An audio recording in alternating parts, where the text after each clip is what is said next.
Welcome back to my channel. బెల్లం అరటిపండు ద్రావకం చూస్తారు ఒకసారి. ఇదిగోండి, ఫర్మెంట్ చేసి పెట్టాను కదా, ఇలా వచ్చింది. ఇప్పుడు దీన్ని వాటర్లో మిక్స్ చేసి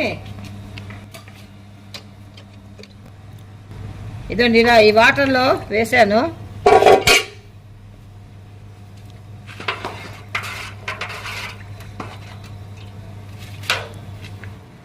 ఫ్లవర్ ప్లాంట్స్కి బాగా పనికొస్తుందండి ఈ ద్రావణం. సో ముందు ఈ మందార చెట్లకి, ఈ రోయ చెట్లకి పోస్తాం.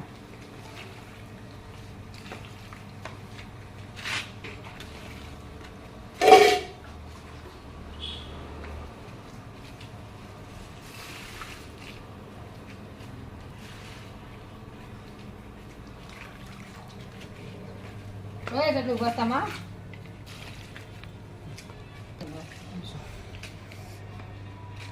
ఇలా పోస్తే చక్కగా ఫ్లవర్స్ బాగా వస్తాయండి. మీరు కూడా ఫాలో చేయండి. మందార చెట్లకి, రోయ చెట్లకి అయిపోయినాయండి. ఇక ఈ చెట్లకు పోద్దాం.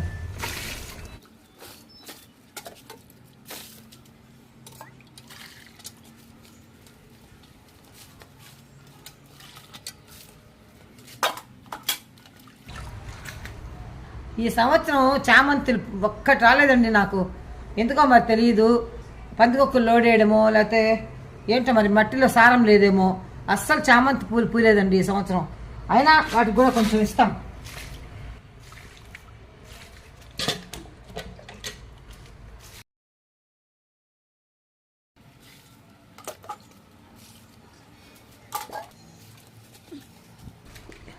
ఈ లోపల తమ్మకాయ చెట్టు ఉంది, దానికి పోద్దాము. ఆరెంజ్ చెట్టు ఉంది, దానికి పోద్దాము.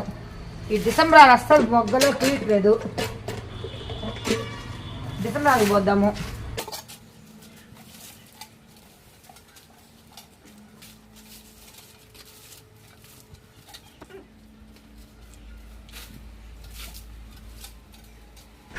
డిసెంబర్ కూడా ఇంకా పూయలేదండి. అందరికి డిసెంబర్ పూలు వచ్చాయి, మాకు మాత్రం డిసెంబర్ పూలు కూడా రాలేదు. ఇంకా మామూలుగా నాకు లేట్గా వస్తాయి. జనవరి కూడా అయిపోతుంది సగం, ఇంతవరకు డిసెంబర్ పూలు రాలే. కాబట్టి వాటికి కూడా పోసేస్తాం. ఇక్కడ ఒక ముద్ద మందార ఉంది, నేను చక్కగా పూస్తుంది ఈ ముద్ద మందార. అలాగే ఇగ్జోరా కూడా ఉంది ఇక్కడ. సో వీటన్నిటికీ పోసేసా. ఇక్కడ ఎందుకో కరివేపాకు చాలా డ్యామేజ్ అయినట్టు అనిపిస్తుంది. కరివేపాకు పోస్తాం. ఇక్కడ కనకాంబరం ఉంది, దానికి కొంచెం పోస్తాం. ఈ ద్రావకం బాగా పనిచేస్తుంది, చూద్దాం. చూసాక మళ్ళీ మీకు నేను మళ్ళీ అప్డేట్స్ ఇస్తాను. Okay, thank you.